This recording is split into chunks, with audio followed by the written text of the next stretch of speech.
किसी छोटे गांव में रवि नाम का एक गरीब लड़का रहता था। उसके पिता एक बढ़ई थे, लेकिन गरीबी के कारण रवि की पढ़ाई पूरी नहीं हो सकी। वह रोज खेतों में काम करता और जो थोड़ा बहुत कमाता उससे अपनी माँ और बहन का पेट भरता। एक दिन रवि रास्ते में जा रहा था कि उसे एक चमचमाता पर्स पड़ा मिला।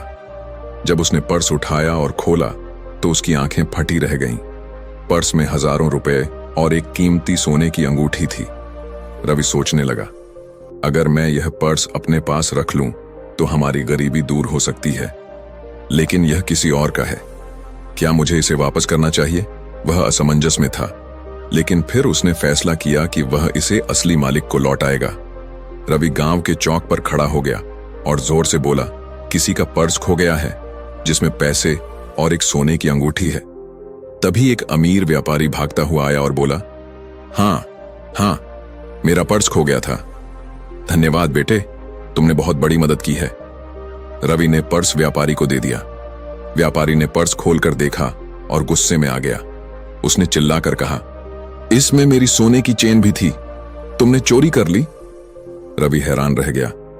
वह ईमानदारी से पर्स लौटा रहा था और अब उसी पर चोरी का इल्जाम लग गया। वहां भीड़ इकट्ठा हो गई। लोग रवि को चोर समझने लगे। तभी गांव के एक बुजुर्ग आदमी आगे आए और बोले, व्यापारी जी, क्या आप हमें पर्स खोने से पहले उसकी पूरी पहचान बता सकते हैं? व्यापारी ने कहा, हाँ, उसमें हजारों रुपए, एक सोने की चेन और एक अंगूठी थी। बुजुर्ग आदमी मुस्कुराए और बोले, पर पर्स में तो सिर्फ पैसे और एक अंगूठी थी। अगर इसमें चेन थी ही नहीं तो यह चोरी कैसे हो सकती है? अब व्यापारी की साजिश का पर्दाफाश हो गया। उसने झूठ बोला था ताकि रवि को दोषी ठहरा सके। भीड़ ने व्यापारी को खूब फटकारा और गांव के राजा तक यह बात पहुंची। राजा ने रवि की ईमानदारी देखकर उसे इनाम में 5,000 रुपए और एक नौकरी दी।